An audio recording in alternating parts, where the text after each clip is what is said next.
Newsfirst, Newsline with Faraz Shaukat. And jolly good morning to you. This is Newsline, live from the Newsfirst studios in Dawson Street in Colombo. And on this wonderful morning, we've got Mr. Vajira Vijay Gunawardena, the Director General of the Securities Exchange Commission of Sri Lanka. Very good morning to you, Mr. Vijay Gunawardena. Good morning, Faraz. And delighted to have you on Thank you for on the having program. me. Let's get straight to the point, shall we? What's the state of the market?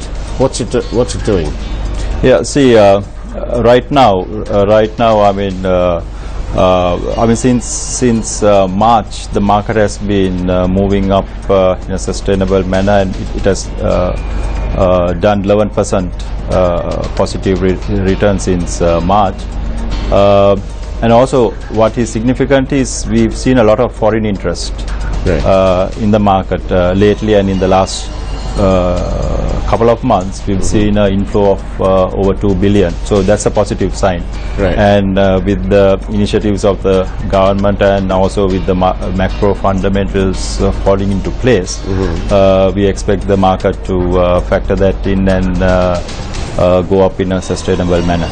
I see. And how are we faring in comparative terms in the region? Yeah, see, right now we are still about -5 negative. So some of the markets in the region which had a bad run last year, they have in a sense recovered, but even China is still about -13-14%. So in fact, the impact to Sri Lanka, even when it was quite bad last year, was only -5%. So in that sense, we are not that susceptible to the global upheavals as well. And also, the other reason is with the gradual rise in the interest rates since last year, that has also had an impact on the stock market. But with the corporate earnings showing about a 50% growth this year from last year, and if that is sustained, we see the market, all those developments impacting positively on the market.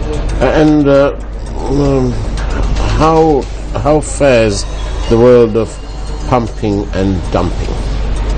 Yeah, how's that doing? Well, right now we can tell you that it's not happening, for the simple reason that as a regulator, our focus now is to sort of rather than wait for something to become an issue, we actually believe in prevention. So for that, we have a surveillance unit, and we are right now in the process of investing in the best technology to ensure that market misconduct is detected early in order to prevent. So that is very much under control. It's not happening, and our focus as a regulator is to ensure that we create a level playing field, so that anyone and everyone can engage in this regulated business in and instill confidence. And how many Nick Leesons have we got? Well, I don't think we have any Nick Leesons at the moment, but of course there would have been in the past. But right now, any wannabe Nick Leesons? We don't see that. In fact, so even if they wannabe, they ain't getting past a certain level. See, what I meant by we have a. We want to rely on the best technology to detect that sort of activity early, to ensure that such activity is detected early. So our surveillance team will be alerted to any sort of pumping and dumping sort of scheme, or the latest surveillance systems would detect that and alert our teams for us to take the appropriate action after that. Now, some months ago, we were treated to some information that in Sri Lanka, quite a significant amount of money had moved out of Sri Lanka, out of the normal banking system. What kind of steps do you take to identify if any of this so-called black money is coming in through and entering, trying to be cleaned up, but through the stock market?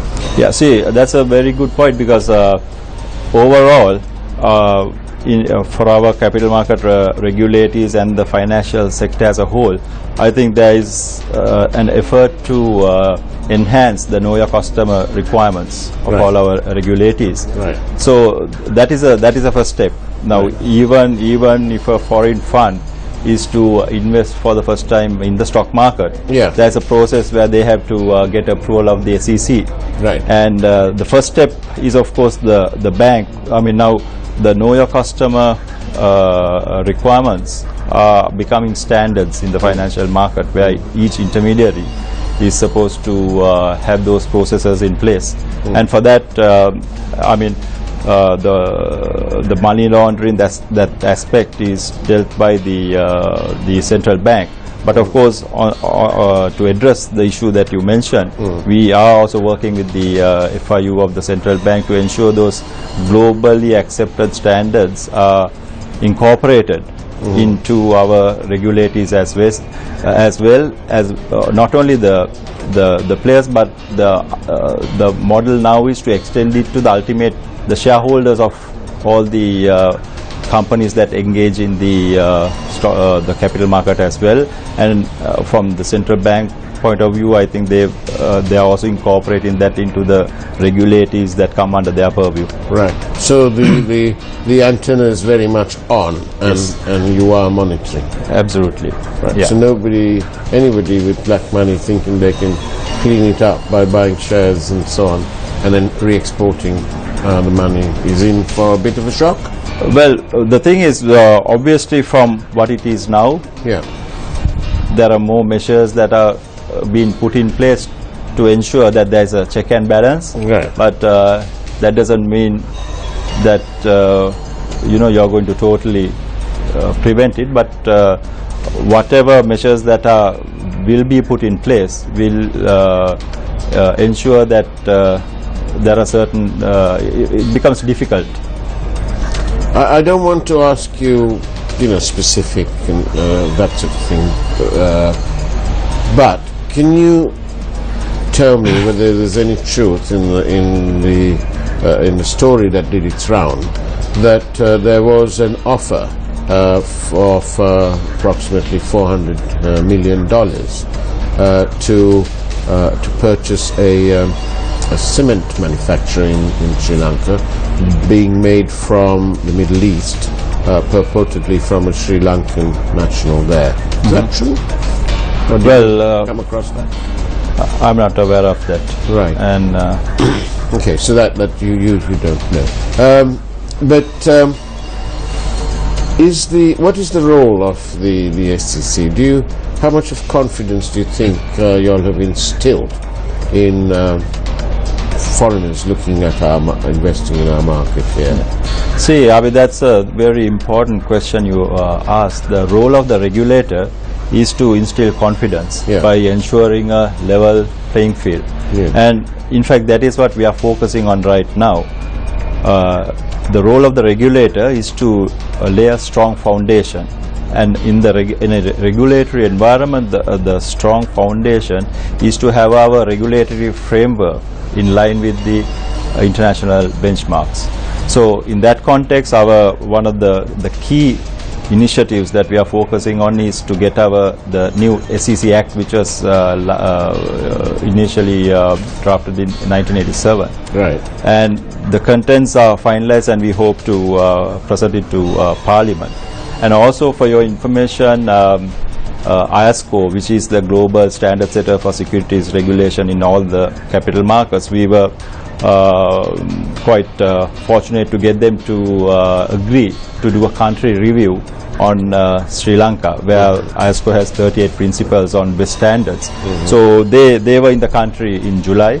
So they will be giving us an assessment of our regulatory framework, and will give us a roadmap going forward, and that will really benefit those sort of the initiatives, because when you know where you are and where you need to get to, because to attract international portfolio investments, you need to have your regulatory framework in line with international best practices, and also in terms of all the players in the capital market.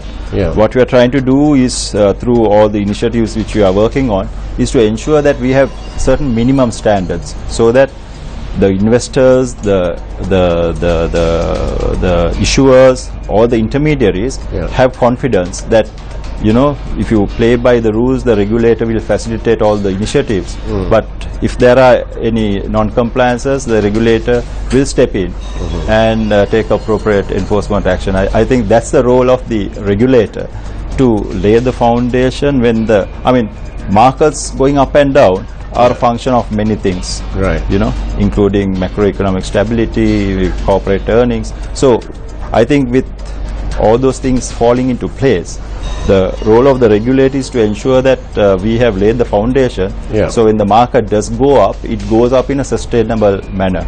So driving markets up and down is not the role of the regulator, because it's a function of a lot of other variables.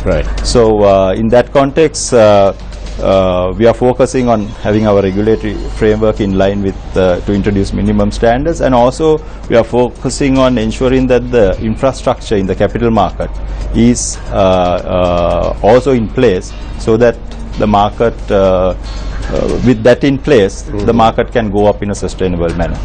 Great. We'll come back for more from the Director General of the Securities Exchange Commission of Sri Lanka in a moment, after this short break. Don't go away. After all, this is Newsline.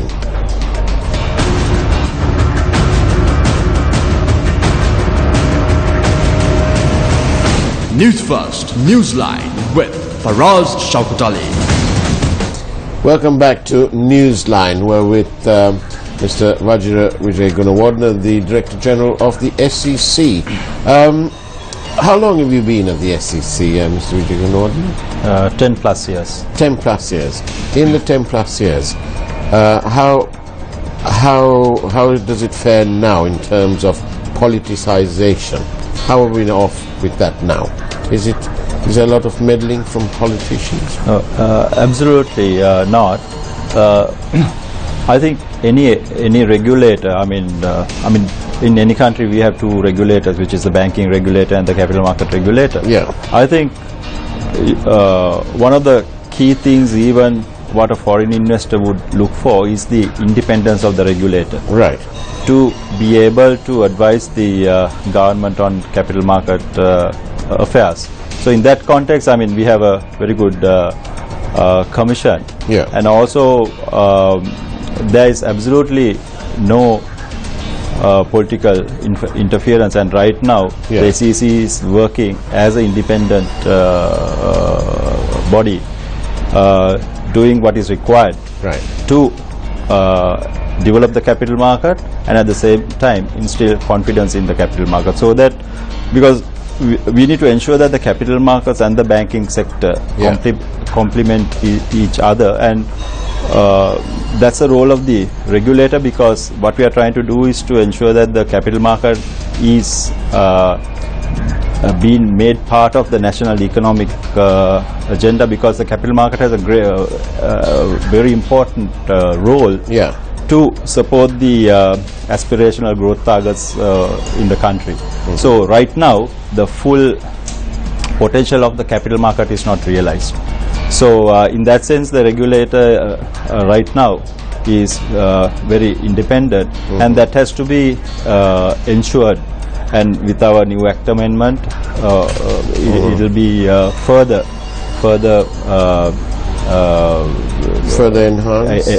enhanced, and that needs to be so, so that the just like the central bank, the SEC, needs to,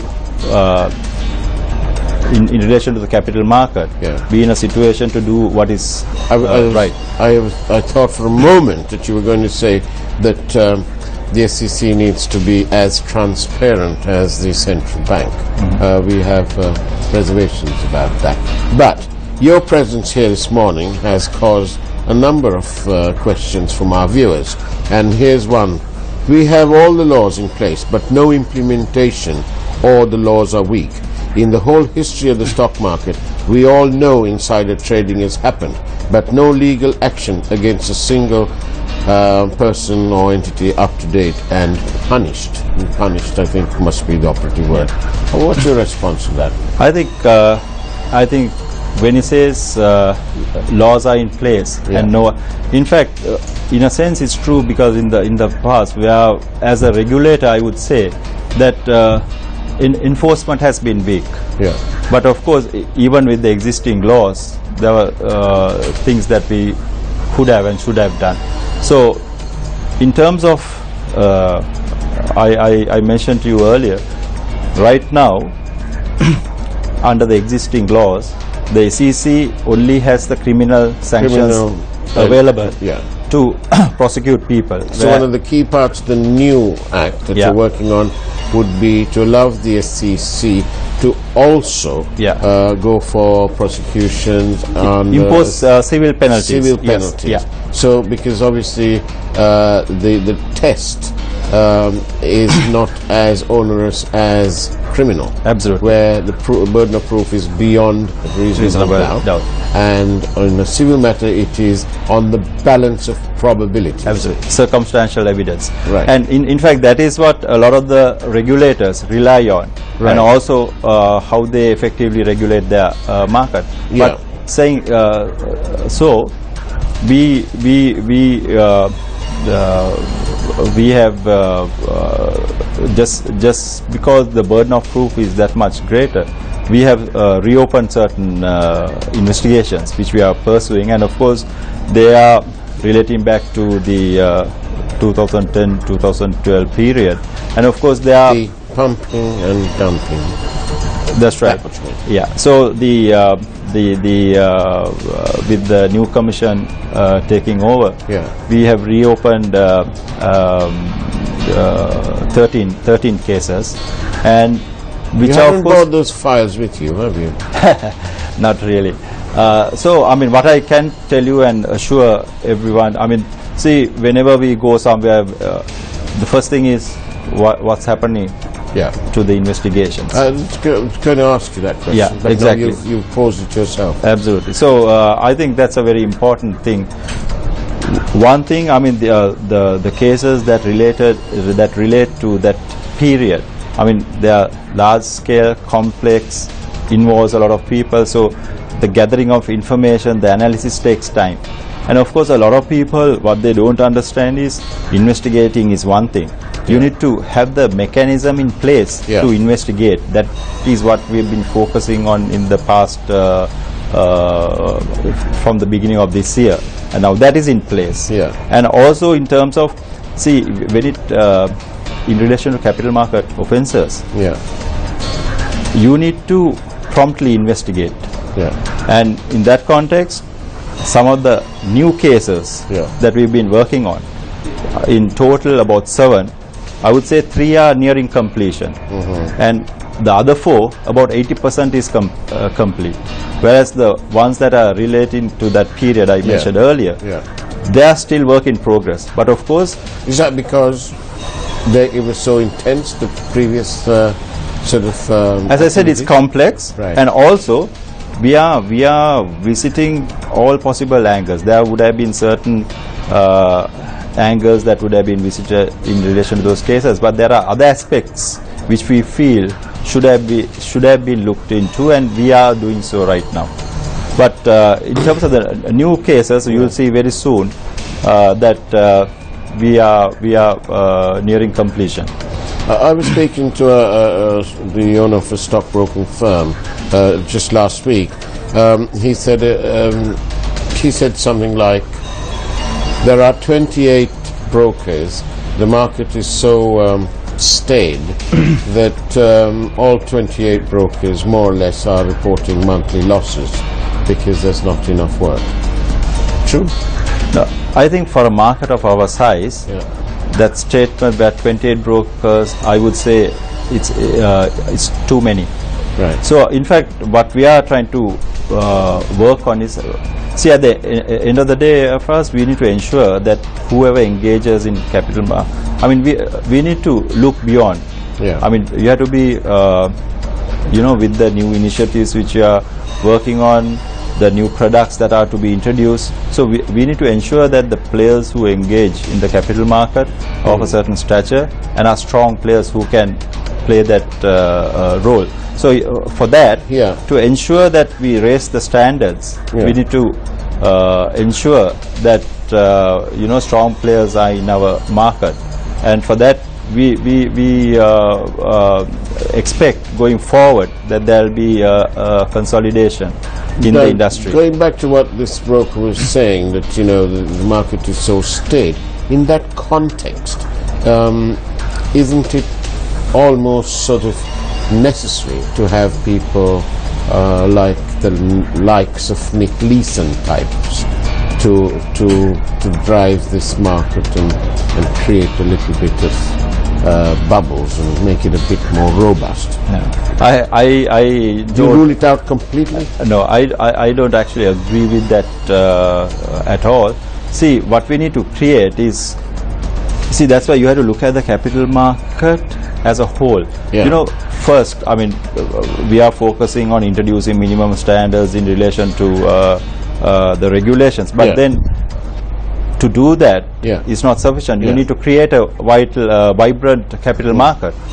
For that, we need to ensure that the right type of companies, whether it's equity or debt, tap the capital market for their fundraising. And also we need to ensure that the pension funds, the unit trusts, there are instruments for them to invest in the capital market, because I mean in any market, if you even in Sri Lanka, if you do a research over a long period of time, equity is the asset class that gives you the best inflation adjusted returns.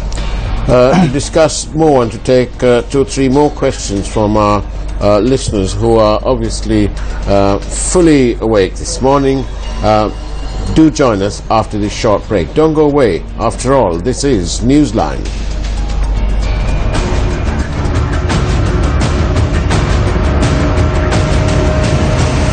Newsfirst, Newsline with Faraz Patali. And welcome back to Newsline, where we're joined by the Director General of the SEC, Mr. Vajira Vijay Gunawardena. Thank you for being on the program. And this is another question from another viewer. During the past, we have seen some people illegally manipulating the value of shares and making enormous profits at loss to the market. I don't want to mention names or titles.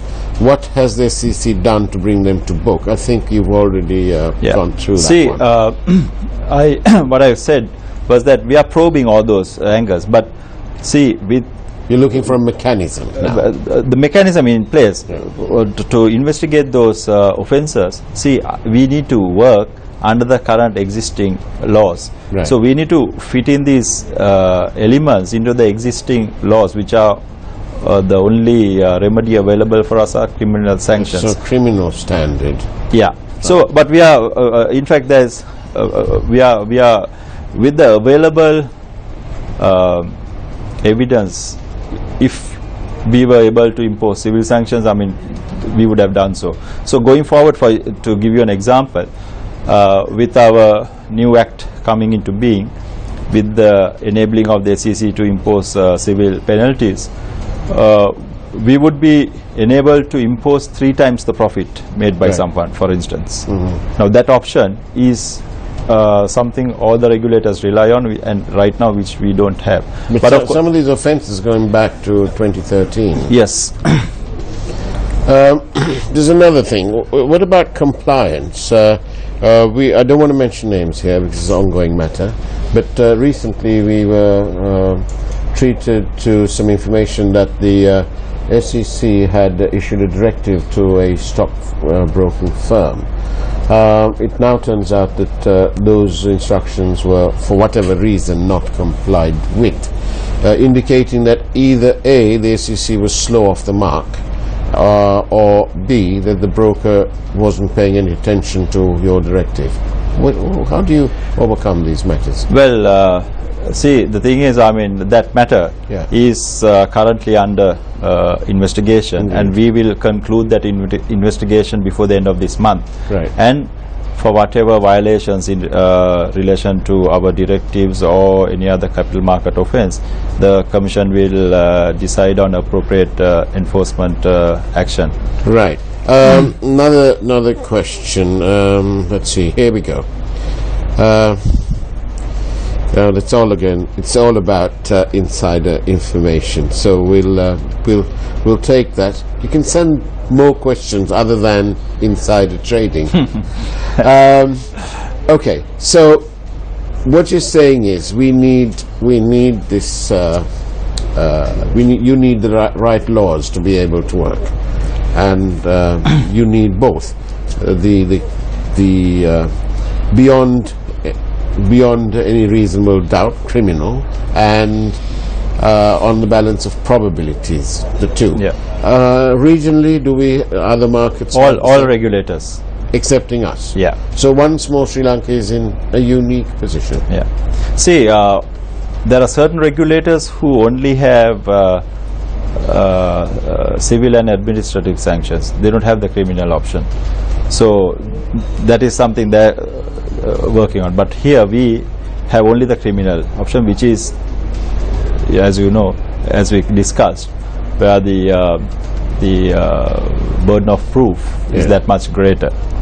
So I think you need. That's not to say that we are saying we are not probing, but we are probing all cases fully. We are looking at all the possible angles and to ensure that whatever we could do to get. And internally, just as we close, internally there was some concern that internally some members of the team were not actually part of the team. Controlling that now? Yeah, absolutely. See, the thing is,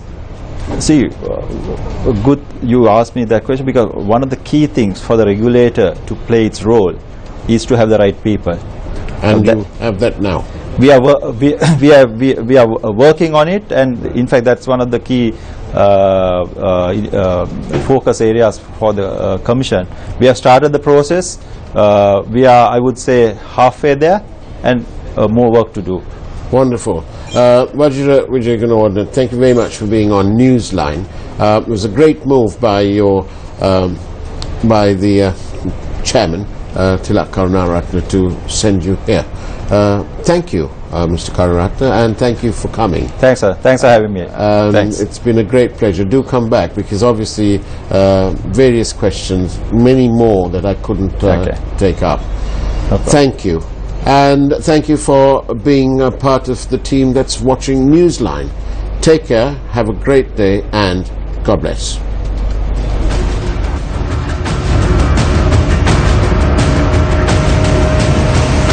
Newsfirst, Newsline.